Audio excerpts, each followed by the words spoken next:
Come and listen to my story about a man named Jed. A poor mountaineer barely kept his family fed. And then one day he was shooting at some food, and up to the ground come a bubbling crude oil, that is, black gold, Texas tea. Well, the first thing you know, old Jed's a millionaire. The kinfolk said, Jed, move away from there. Said, California is the place you ought to be. So they loaded up the truck and they moved to Beverly Hills, that is, swimming pools, movie stars. The Beverly Hillbillies.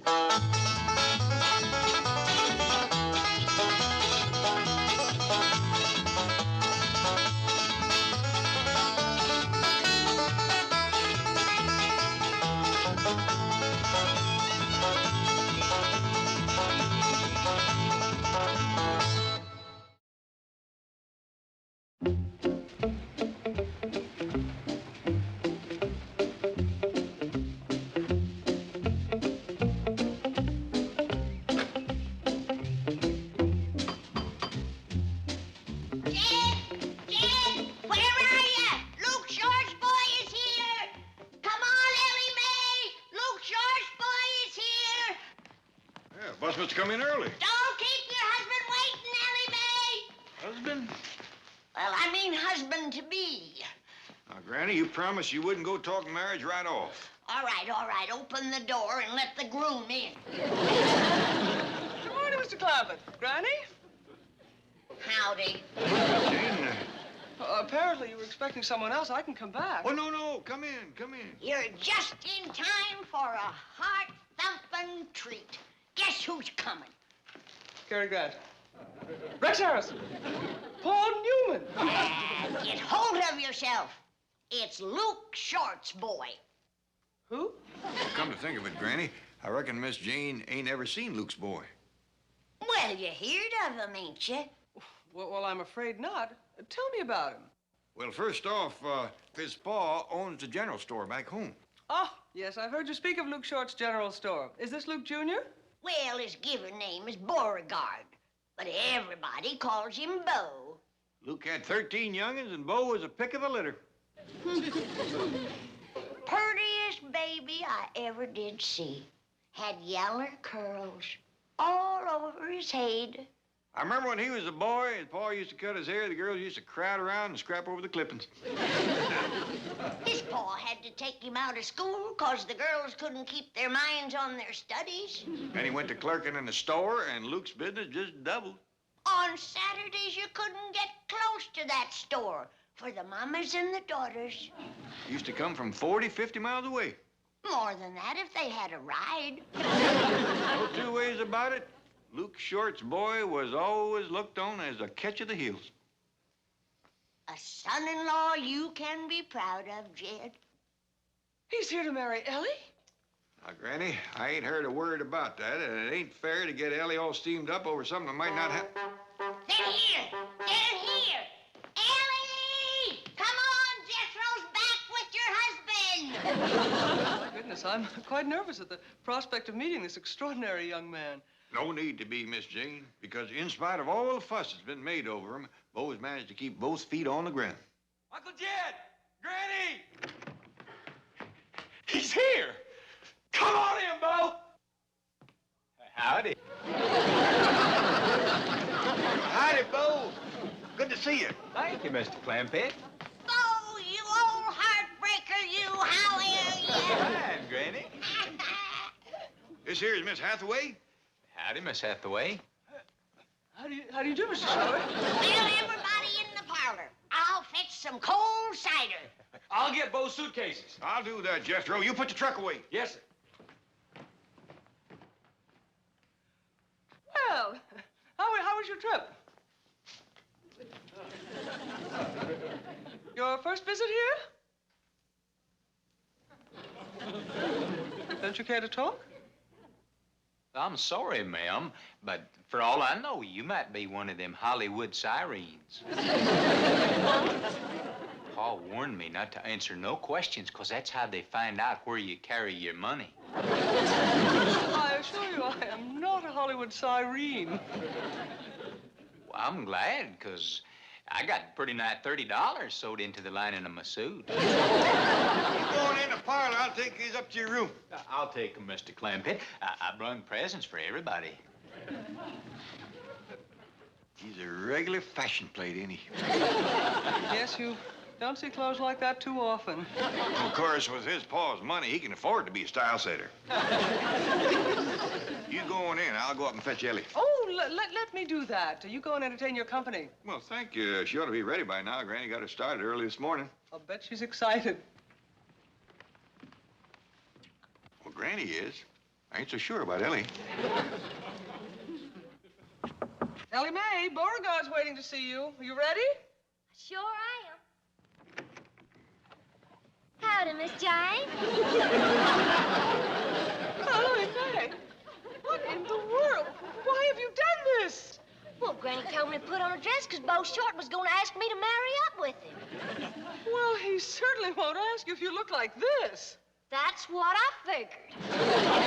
But, Ellie, why don't you want him to ask you? You can always say no. Well, not with Granny around, I can't. Well, Granny's had me and Bo matched up since we was this high. But you didn't care for him. He never was nothing but a little sissy dude. I used to beat him up and throw him in the pond. He wouldn't even fight back. I see. I sure don't want to marry up with no man that I can whoop. No, Ellie Mae, whatever your reasons, this will only embarrass your father. We'll think of a more subtle way to discourage Bo. I can't beat him up and throw him in the pond. I think we can be even more subtle than that. Maybe Ellie'd hurry some if she knowed that I brung her a bag of jawbreakers. I'm going up and get him. No need to, Granny. Miss Jane will fetch her down. Well, I ain't waiting no longer. I'm gonna open my present right now. Ah, dog, look at this. Pa turned me loose at the candy counter. Milk bottles, chocolate money, red hots, beehives, and my favorite candy bananas. No wonder the girls was always after you.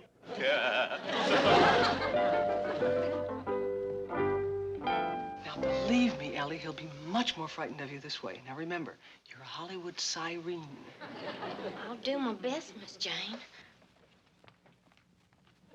Here's Ellie. Now, come on, let's leave these young'uns alone. What's the matter, Bo? I just swallowed a jawbreaker. Ellie Mae, you've changed. Have I, Bo? Yes, ma'am. You ain't the girl I was expecting to see at all. Your face is full of powder, and your lips is painted, and you smell from perfume, and I've never seen such a tight dress. My daddy warned me to keep away from women like you. Did he, Bo? Yes, ma'am. But he's nuts. Let's get married. Where are we going? Outside! I'm gonna beat you up and throw you in the cement pump!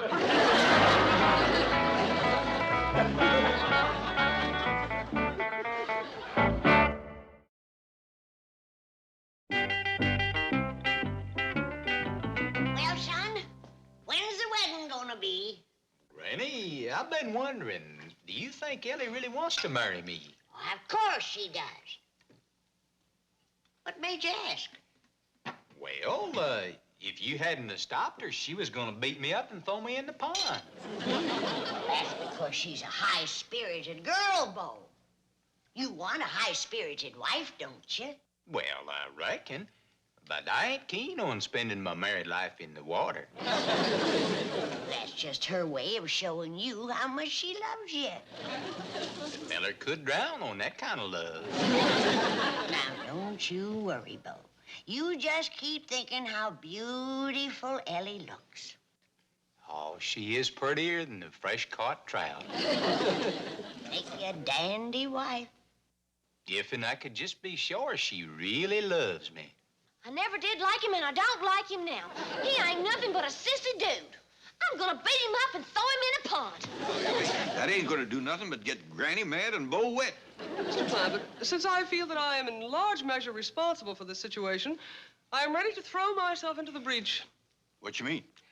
Well, when Mr. Short first met me, he assumed, mistakenly, of course, that I was a Hollywood temptress. Suppose I play on that theme and lure him away from Ellie. Well, that's mighty nice of you. Once you got him, what would you do with him? Ah, yes. There's the rub. But we've got to get Ellie out of this somehow. Well, let's start by getting her out of that dress. The more Bo sees of her looking like that, the harder our work's gonna be. I know just the dress to put on. Good. Hey, Ellie, them biscuits you made this morning was just great. Well, thank you, Jethro. Look at this rascal. I hit it dead center with 6 shots and didn't even chip it. Where you going, boy? I'm gonna ask Bo if he wants to do some target shooting. Well, why don't you stay here and visit with Miss Jane? Where's the rest of Ellie Mae's biscuits? Oh, Granny hid him under the sink. She's gonna bury him later. Oh, I tell you, Bo, Ellie is the luckiest girl in the world to be getting out of Beverly Hills and going back to God's country. But do you think that someone that's been living in a mansion like this could get used to living over a general store? Of course I can. I mean Ellie. Sit down, Bo, sit down. Granny, I'd like to have a little man-to-man talk with this young fella. Fine and dandy. Go right ahead. I got a hole to dig anyway.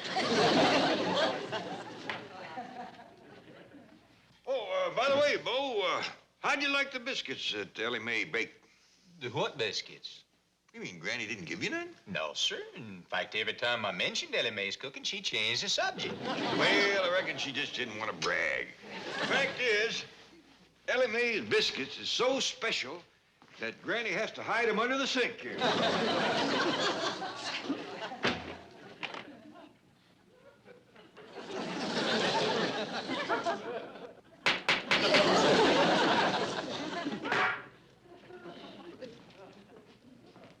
Ooh-wee, they sure are scrumptious looking. And the rest of her cooking is just as good as her biscuits.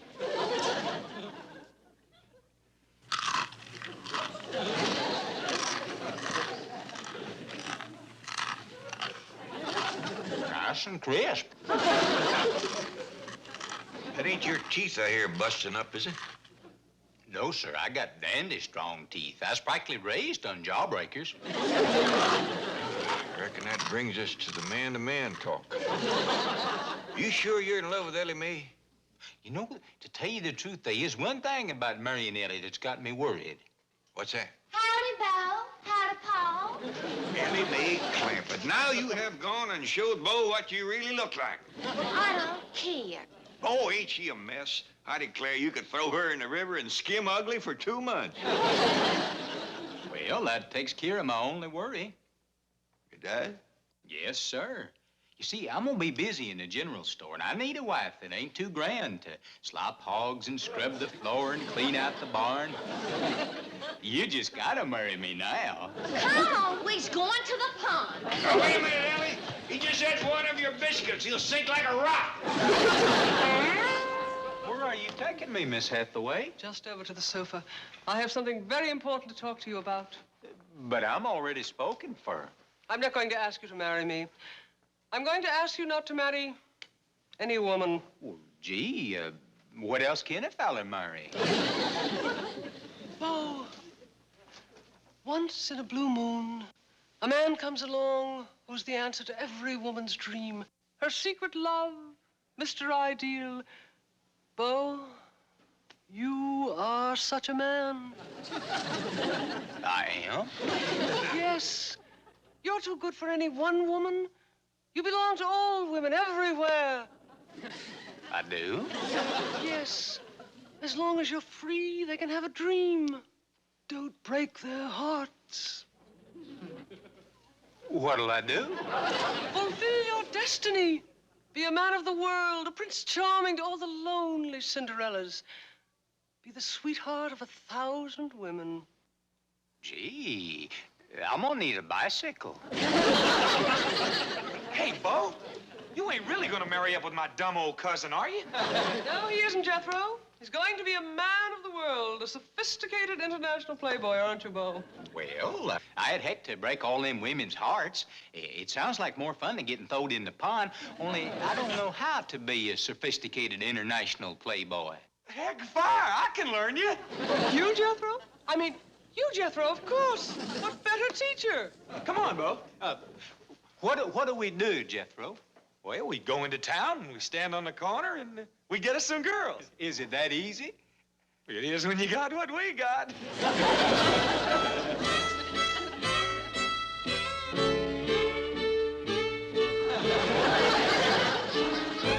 Howdy, ma'am. We's a couple of sophisticated international playboys. Care for a handful of red hots? Howdy, ma'am. We's a couple of playboys, sophisticated international playboys, that is. Oh, you got to get to the candy quicker. Let them know we sports. I'll try, but these city women move awful fast. Howdy, ma'am. How about a jawbreaker? Good idea. Jethro? Yeah, Bo? I believe I'd just as soon go home and get throwed in the pond.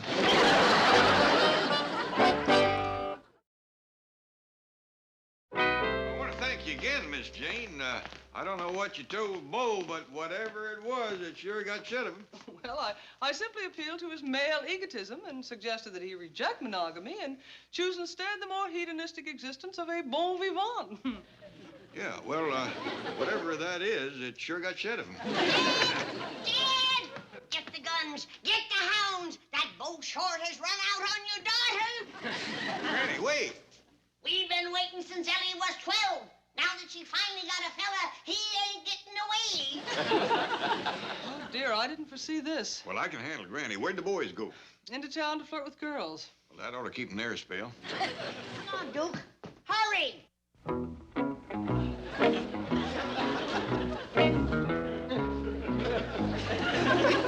Get up, you lazy bag of bones.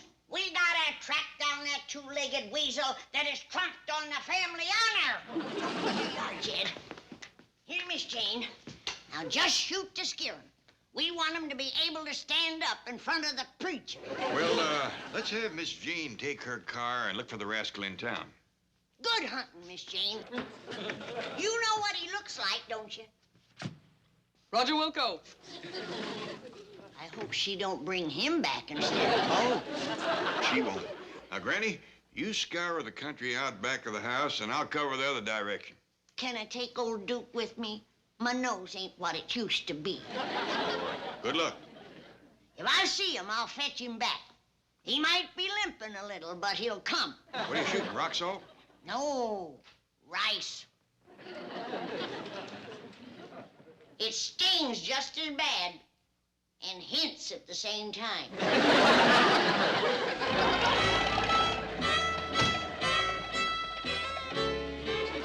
Jethro, why did you come back so soon? We wasn't doing too good, Miss Jane. I got a awful wallop. I'd have done fine if that hick hadn't been along. Know something, Miss Hathaway? May it be, I just ain't cut out to be a sophisticated international playboy. You can say that. Oh, but you are. You both are. Handsome and intelligent, suave. And loaded with candy. What do you reckon could have went wrong? Of course. You don't have the one thing that immediately identifies an international playboy. What's that? Boutonnieres. What'd you do? Eat 'em on the way out? We don't stock 'em, Jethro. I was referring to the flowers the debonair gentlemen wear in their buttonhole. You mean if we was to go back and stand in front of your bank with them flowers, we'll do better? I guarantee it. See you there. I'll see you later. Au revoir. Well, yonder some flowers. Let's get picking.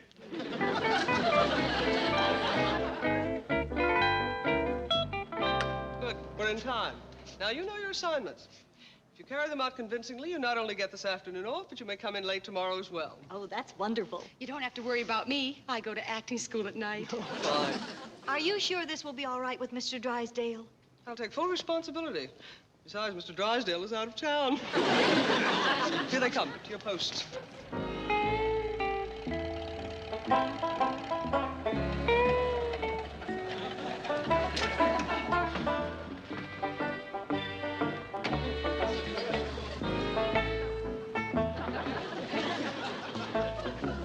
Howdy, ma'am. I'm a... Sophisticated sophisticated international playboy. Yes, ma'am. See, Jethro, you don't even need the candy. Dog! Howdy, ma'am. Oh, I can't believe it. After all these months of waiting, and now, at last, destiny has brought me face to face with a sophisticated international playboy. Be still, my heart. Be still, my wildly beating. Oh, knock it off. Y'all want to go for a ride with us, playboys? I'd love to. How about you, ma'am? We can drive up to my Uncle Jed's and have a swim. Well, it sounds wonderful, but we haven't any bathing suits. Shucks, we'll buy you some. Oh, we couldn't let you do that. Listen, baby, you're with a couple of sophisticated international playboys. And he's got pert near $30 sewed into the lining of his suit. Jethro. Pa said not to tell that to no Hollywood women. But, Bo, they expect us to be big spenders. Well, all right. I got $2 in silver. We'll blow that. Listen, playboys, we can stop by my place and get some bathing suits. Okay. Well, just for you three. I got one in my suitcase.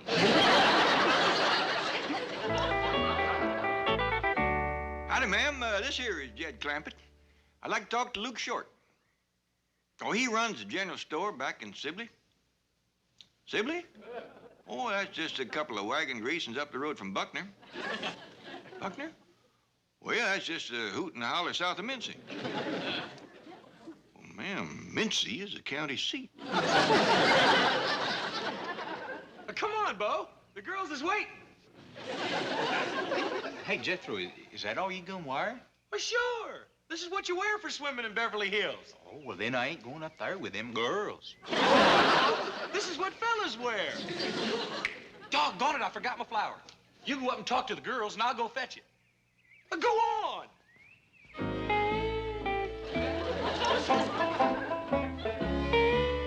Oh, here comes one of our playboys. What's that you're wearing? This here's a swimming suit. You're kidding. Oh? It's been hanging in Pa's store for a long time, but nobody could afford to buy it. It's a going-away present. He let me have it. For half price. I think it's cute.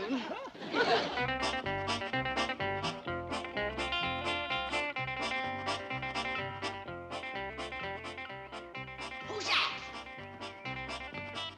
Howdy, Granny. Bo shows you miserable two-time environment. What are you doing with them strange women? Where's your bride-to-be? Oh, I ain't gonna marry Ellie Mae. You ain't? No, ma'am. I'm an international playboy. I belong to all women. Well, I'm blowing off my chunk of your worthless hide right now.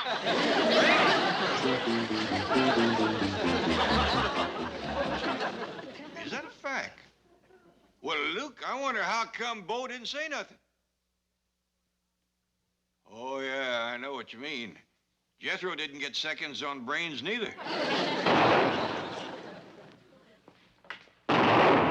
Well, no, Luke, that ain't thunder. Sounds more like Granny, but I don't know what she be shooting at. Oh, yes, I do. I'll call you back. You hold him while I get some more rice. He's gonna marry Ellie if it's the last thing he ever does.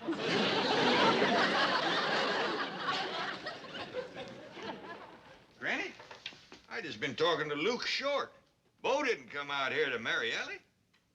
He didn't? No, he come out here to be what they call inducted in the Army. He'll be down to some fort by 6 o'clock. We'd best get him on his way. Hello, everybody. Jethro, you want one of the girls to ride up there with you? Oh, no, that's all right, Bo. You're the one that's going in the Army. Bye-bye.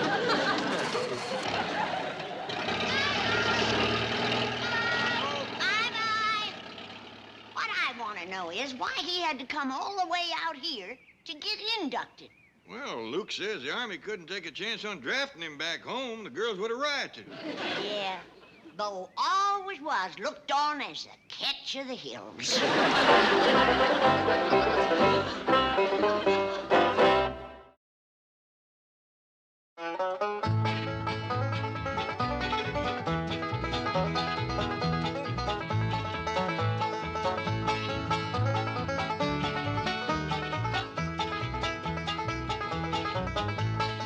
it's time to say goodbye to Jed and all his kin. They would like to thank you folks for kindly dropping in. You're all invited back next week to this locality to have a heaping helping of their hospitality. Hillbilly, that is. Set a spell. Take your shoes off. Y'all come back now. Here? This has been a Filmways presentation.